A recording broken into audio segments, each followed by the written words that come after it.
L'Eurocode ne contient pas d'indication concernant l'action du vent sur des structures avec des ouvertures latérales.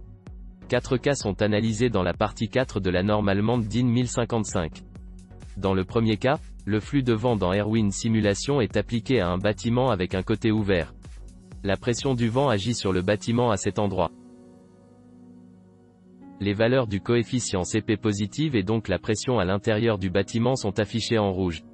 Les zones d'aspiration à l'extérieur sont affichées en bleu. On peut voir sur cette animation l'écoulement du vent à un angle de 90 degrés.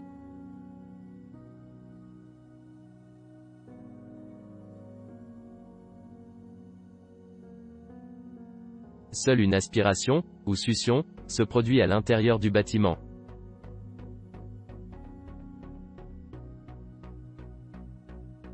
L'écoulement du vent est ensuite appliqué à un angle de 180 degrés par rapport à l'arrière de la structure.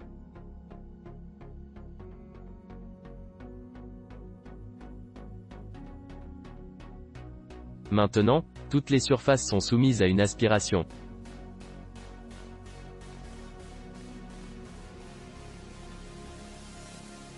Dans le second cas, le flux de vent est appliqué au bâtiment avec deux côtés adjacents ouverts.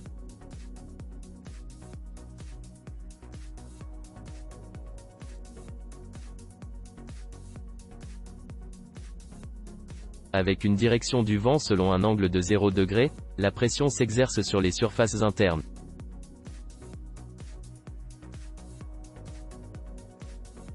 La structure est à nouveau analysée selon un angle d'écoulement de 90 degrés.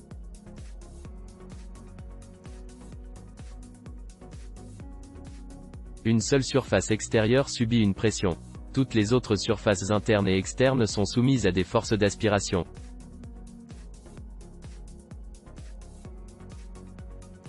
La réponse de la structure aux charges de vent est déterminée lorsque deux côtés opposés sont ouverts, ce qui indique qu'au moins 30% de la structure est considérée comme complètement ouverte.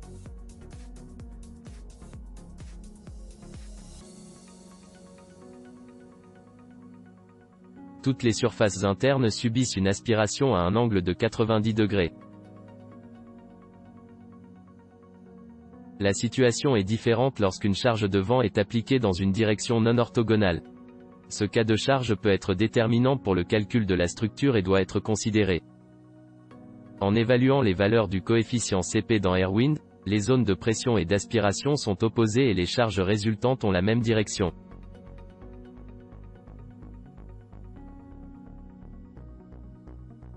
Enfin, un bâtiment ouvert sur 3 côtés est calculé dans Airwind Simulation. Un seul mur est considéré comme fermé.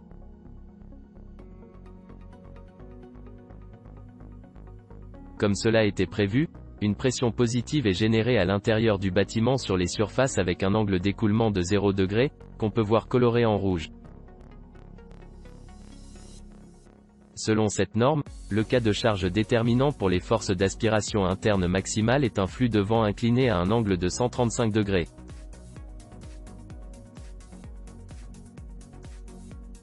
Dans ce modèle, seules les forces d'aspiration sont générées à l'intérieur du bâtiment.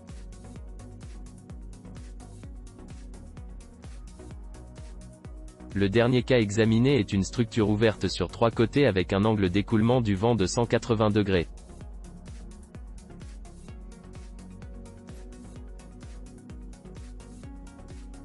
Dans ce scénario, une pression interne négative est également générée.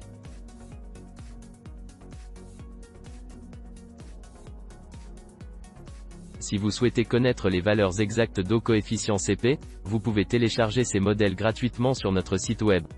Le lien est disponible dans la description de la vidéo ci-dessous.